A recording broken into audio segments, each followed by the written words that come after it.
Bukan cuma Google atau Microsoft yang jor-joran belanja AI, tapi negara-negara lain juga lagi turun tangan buat ngebangun infrastruktur AI sendiri. Pertanyaannya, apakah dengan naiknya AI spending ini akan cuma berdampak ke saham-saham teknologi atau ada sektor lain yang layak untuk dilirik? Let's find out.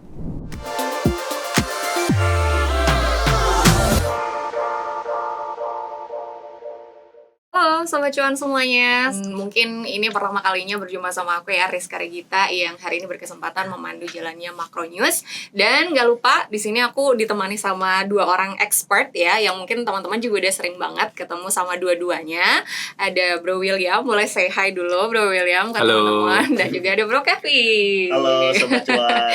Dan hari ini topik yang benar-benar lagi hot banget di market itu soal AI CapEx nih, yang katanya tuh meningkat udah hampir di 600-an billion dollars. Betul atau enggak? Betul ya. Betul. Nah, mungkin di sini pertanyaannya Bro Kevin dan Bro William, mungkin banyak juga Sobat Cuan di luar sana yang belum familiar nih sama sebenarnya AI CapEx itu apa gitu. Jadi let's start with the basics dulu. Kita jelasin dulu ya AI CapEx itu apa ke Sobat Cuan, baru nanti kita deep dive ke numbers-nya ya Bro Kevin. Yeah. Dari Bro William dulu, bisa bantu kita buat memahami dulu nggak nih AI CapEx nih apa nih pada dasarnya? Iya, mungkin kalau kita lihat market yang kemarin sempat terjadi ya, bahwa pasar itu melihat bagaimana capex beberapa perusahaan-perusahaan yang hyperscaler akan berinvestasi di AI, dan muncullah istilah seperti AI capex-nya berapa besar, dan itu yang ditunggu-tunggu oleh pasar. Pasarnya sempat berguncang, dan waktu dirilis AI capex nilainya 900 billion US dollar, nominalnya yang cukup besar, luar biasa bombastis,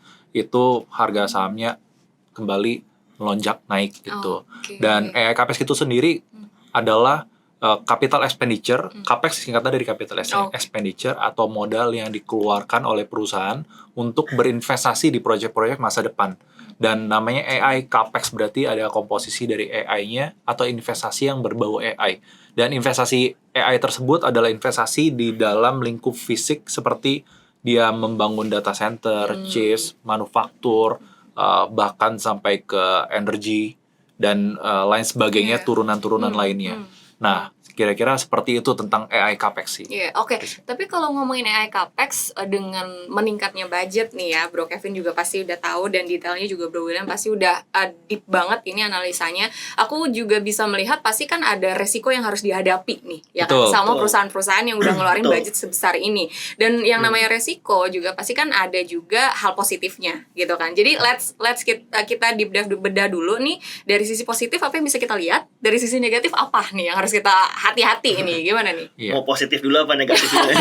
Mungkin berita baik dulu kali ya. Berita baik dulu, yang positif dulu. Oke. Jadi kalau positifnya adalah dengan adanya tadi belanja modal gitu kan, dia kan gunakan untuk membangun infrastruktur, tadi udah dijelaskan oleh Bro William dan lain-lain.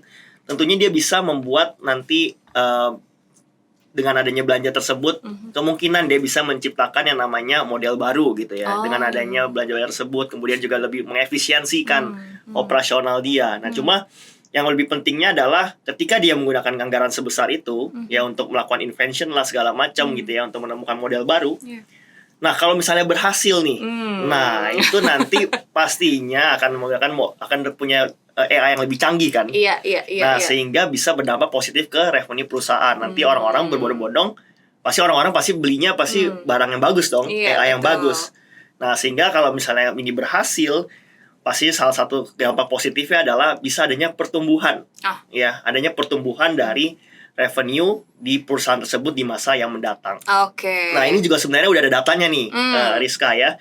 Jadi ada datanya ya, kalau perusahaan-perusahaan yang memang menggunakan AI gitu ya, di operasional perusahaannya, nah itu dia melaporkan ekspansi margin keuntungan yang lebih tinggi. Ya, jadi 2-3% lebih tinggi daripada perusahaan yang nggak pakai AI. Nah, jadi itu juga bisa melakukan efisiensi artinya jadi bisa kenaikan margin juga berlaku di situ. Nah, jadi kelihatan juga salah satunya juga ada Google nih. Ya, Google ya setelah dia melakukan capex besar-besaran dari beberapa tahun lalu sampai sekarang, dia menciptakan inovasi yang bagus gitu ya. Seperti Google ya, jadi dia punya Gemini ya. Sekarang dia punya Gemini.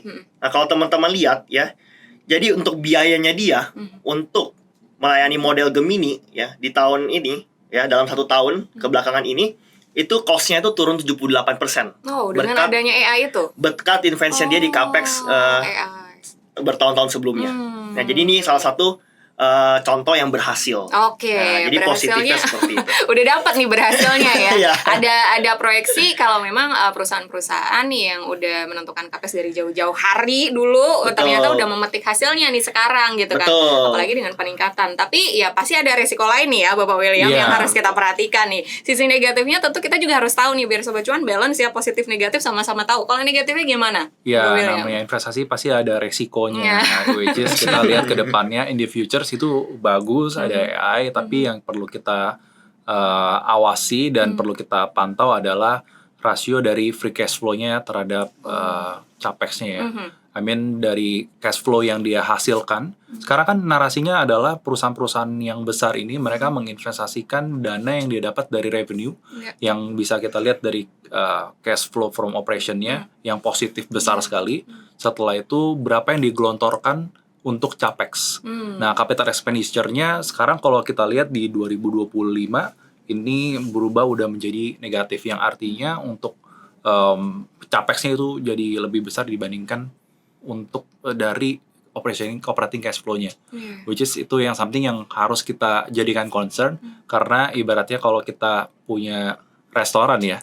Mungkin kita punya restoran mie. Nah, kita punya revenue, kita punya cash flow 1 bulannya kira-kira 100 juta. Dan kita pengen ekspansi. Nah, selama ekspansinya mungkin di bawah cash flow-nya kita, berarti cash flow-nya kita secara keuangan tidak minus. Ya kan? Bulan demi bulan kita masih ada positifnya. Tapi saat ekspansi kita agresif sekali, berarti kita harus merogoh kantong kita yang lain. Dompet kita yang lain, which is kalau dalam hal ini dia harus menggunakan pendanaan yang lain.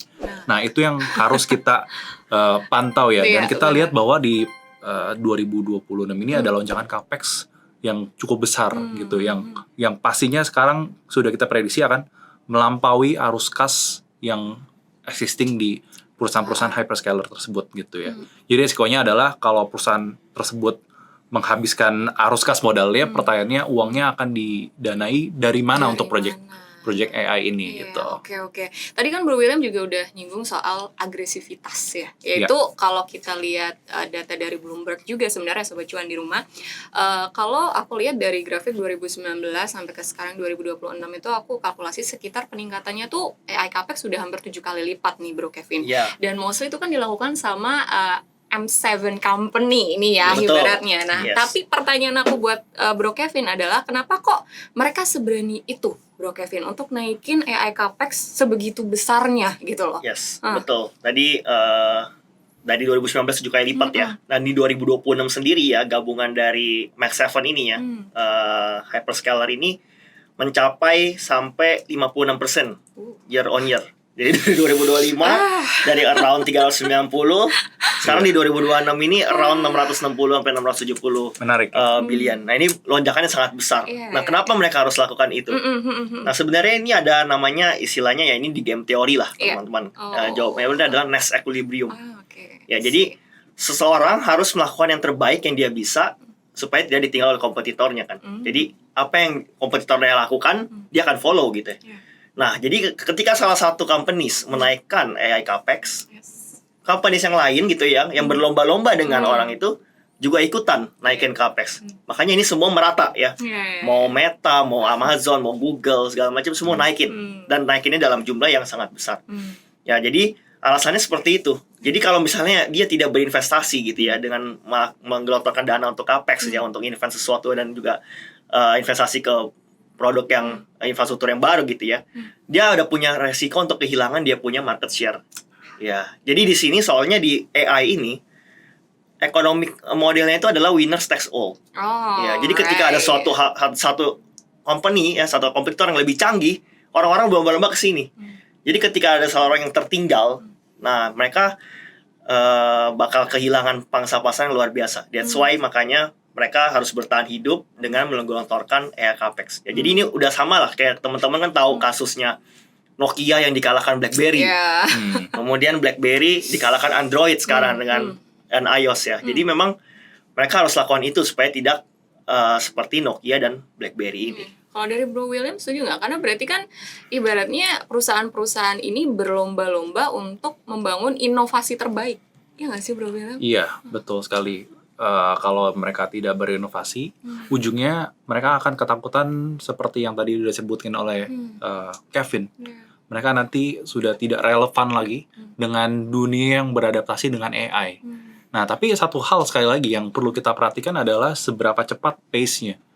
Karena kalau sampai terlalu cepat kita mengerti ya bahwa everything bisa menjadi bubble. Betul. Yang artinya kalau tidak ada pertumbuhan yang signifikan lagi di beberapa perusahaan tersebut dan tidak atraktif lagi sesuai dengan milestone yang diberikan oleh perusahaan tersebut, it can be a bad things juga buat market.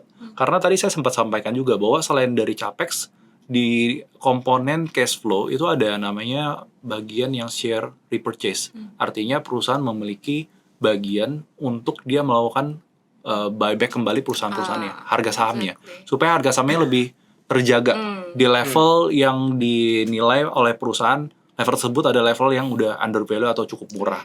Nah, sekali lagi, untuk capexnya memang cukup besar ya. Di 2026 kalau kita mau breakdown, untuk Amazon sendiri itu sekitar 200 billion US dollar. Oke, itu untuk Amazon. Atau kenaikannya sekitar 52% year on year. Setelah itu Google 175 sampai 180, itu kenaikannya 97% year on year. Memang Google ini tergolong yang cukup agresif ya, karena penetrasinya ke market melalui Gemini, Nano Banana, dan lain sebagainya. Salah satu yang terbaik. Dan setelah itu ada Meta yang sekitar 125 billion atau 73% year on year. Microsoft 117 billion US dollar, 41%. Dan ada yang ikutan juga nih menyelip, yaitu Tesla, agak cukup kecil sekitar 20 billion. Nah, kalau kita banginin cash flow-nya ya, Amazon 200, dan berapa besar sih cash flow dari operationnya dia? Amazon punya cash flow dari operation itu sekitar 139, berarti udah off sekitaran 60 billion gitu. Dia harus merogoh dari kantong yang lain. Setelah itu Google juga sama. Google cash flow-nya sekitar 164. Ini di tahun ini ya. That's why kita harus memiliki proyeksi yang begitu agresif untuk memvalue perusahaan-perusahaan tersebut. Karena Google sendiri udah merogoh dari kantong yang lain sekitaran 10 billion US dollar. Nah, itu kalau tahun ini 2026 dia asumsinya yang moderat saja, artinya tidak ada pertumbuhan. Ya, kita akui perusahaan-perusahaan tersebut masih memiliki pertumbuhan, dan yang itulah yang sebetulnya yang dijanjikan oleh para manajemen ya, bahwa everything is gonna be okay gitu ya. Dan kira-kira itu sih kalau persepsi dan view dari saya.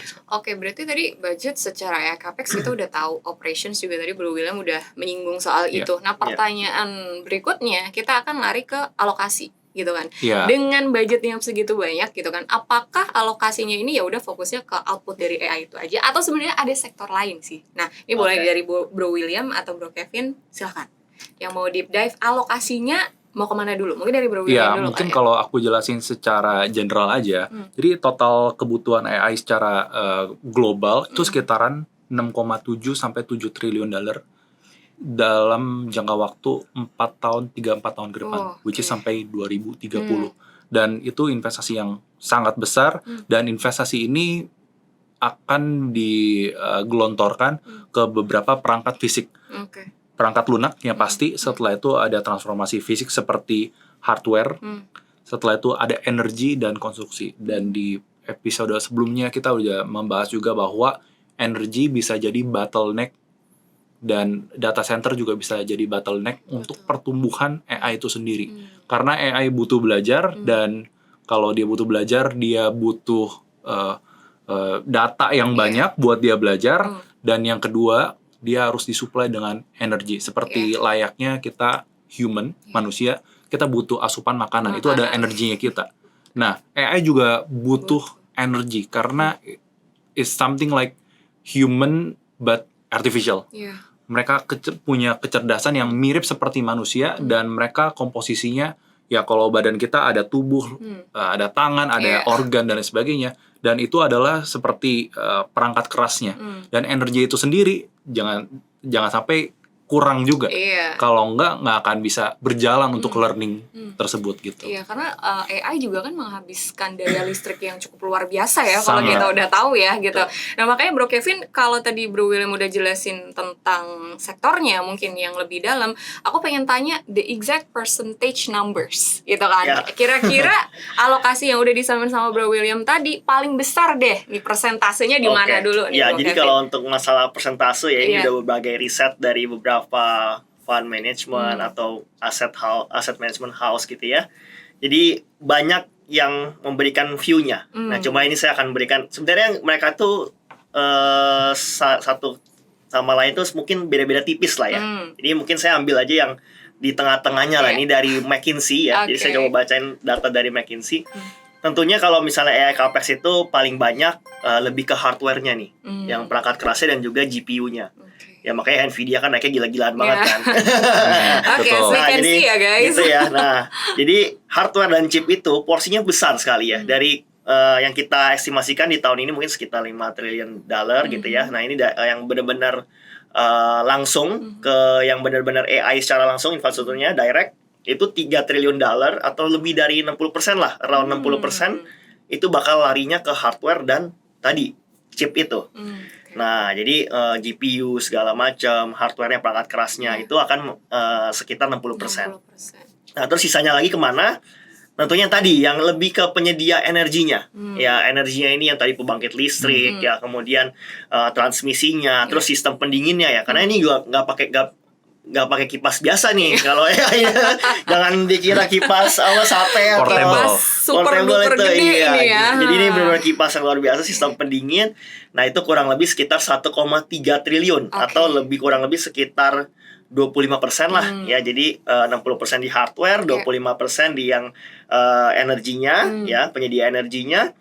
Nah, kemudian sisanya kemana? Terakhirnya 15% atau sekitar $800 miliar lah. Ya, ini akan dialokasikan untuk buildernya, pembangunan real data centernya, pembangunan ya jatuhnya. fisiknya gitu ya. Jadi lebih ke konstruksinya. Nah, itu sekitar 800 miliar atau 15% lah. Jadi itu kurang lebih alokasinya yang menurut McKinsey. Oke, itu udah super duper detail ya Sobat Cuan. Nah, sekarang pertanyaannya kan tadi kita udah ngebahas soal Magnificent Seven ya Bro William ya. Ada mungkin sekitar 4 stocks yang tadi Bro William udah highlight besar-besaran ya. Tapi adakah sebenarnya stok-stok lain gitu yang masih bersinggungan nih sama AI CAPEX yang meningkat? Apakah mereka juga akan sedikit kecipratan gitu Bro Kevin dengan adanya AI CAPEX yang meningkat ini? Ada nggak kira-kira? Oke, jadi untuk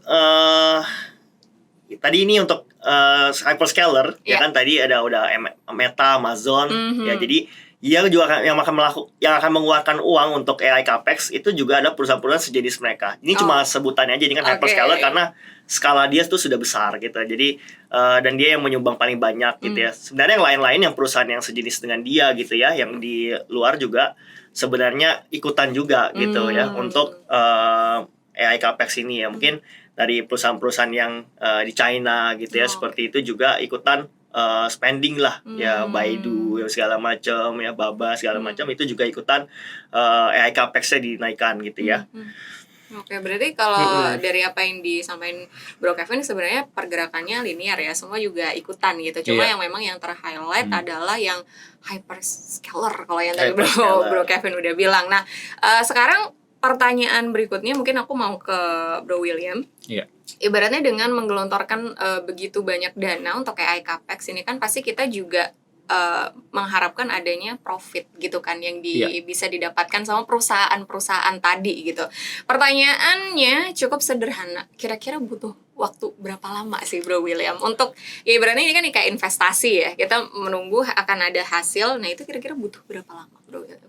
Ya, ini sebetulnya gak ada yang bisa memproject secara exact numbers-nya itu di beberapa, tapi biasanya kalau kita investasi dalam 2, 3, 4 tahun ke depan setelah kita berinvestasi sampai full capacity and then kita udah mulai bisa monetize sekitaran 2-3 tahun tersebut. Nah, satu hal yang mungkin kita perlu notes ya. Jadi beberapa orang mungkin masih bertanya-tanya kira-kira dari mana ya source of revenue-nya nanti. Revenue stream-nya apakah cuma dari retail saja? Apakah dari mana gitu? Nah, ini something yang mungkin saya kalau kita flashback sedikit ya. Coba ingat gak waktu dulu Google Search itu muncul, beberapa search engine juga muncul, dan kita selalu bertanya-tanya kira-kira dari mana ya dia dapat revenue ya.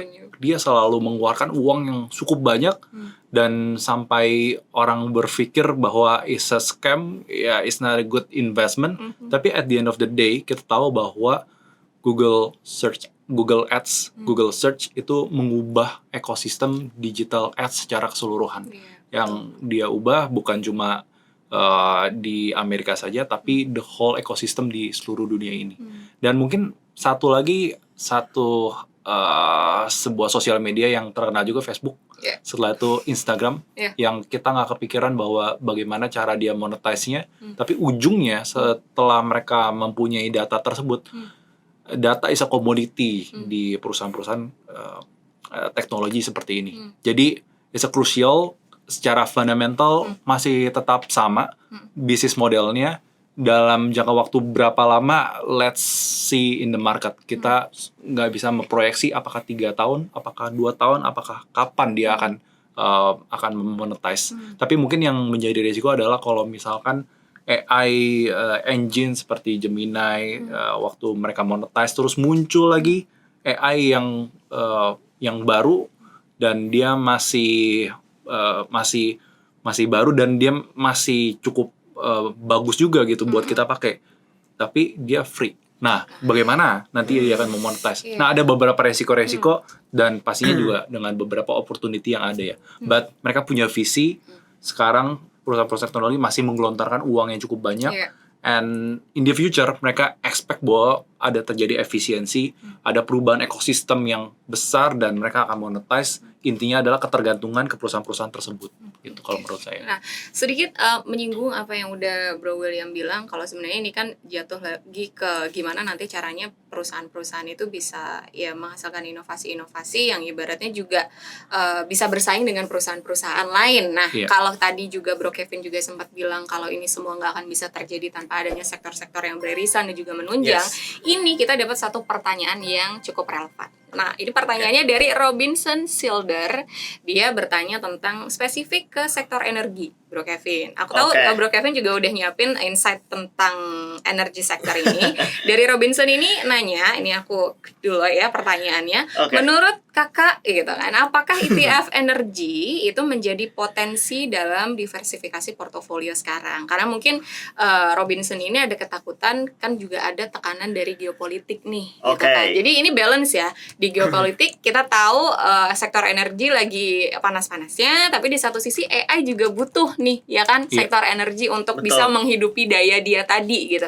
Gimana Bro Kevin? ETF energi nih pertanyaannya. Iya betul. Jadi energi, nah itu salah satu yang memang bullish lah di tahun ini lah. Pandangan dari fund manager maupun asset management ya. Kenapa? Karena kalau kita tahu sendiri AI itu butuh yang namanya bensin, yang namanya listrik, ya kan? Nah ini kebutuhannya itu ya di project akan meningkat tiap tahunnya, CAGR-nya itu 13%. Jadi nanti di tahun 2030 ya, jadi tahun lalu itu baru sekitar 400 sampai 500 triliun dolar. 400 sampai 500 triliun watt.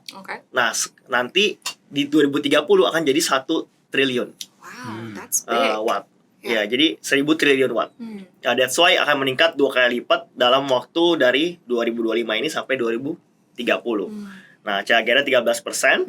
Nah, itu pembangkit listriknya itu di mana saja? Nah, menurut sumber-sumber itu akan ada di pembangkit listrik tenaga gas, terus di coal, ya, terus kemudian di tenaga nuklir. Nah, itu yang mungkin akan menjadi sumber listrik utama dari AI ini. Nah, jadi untuk ETF energi tentunya itu masih bagus banget.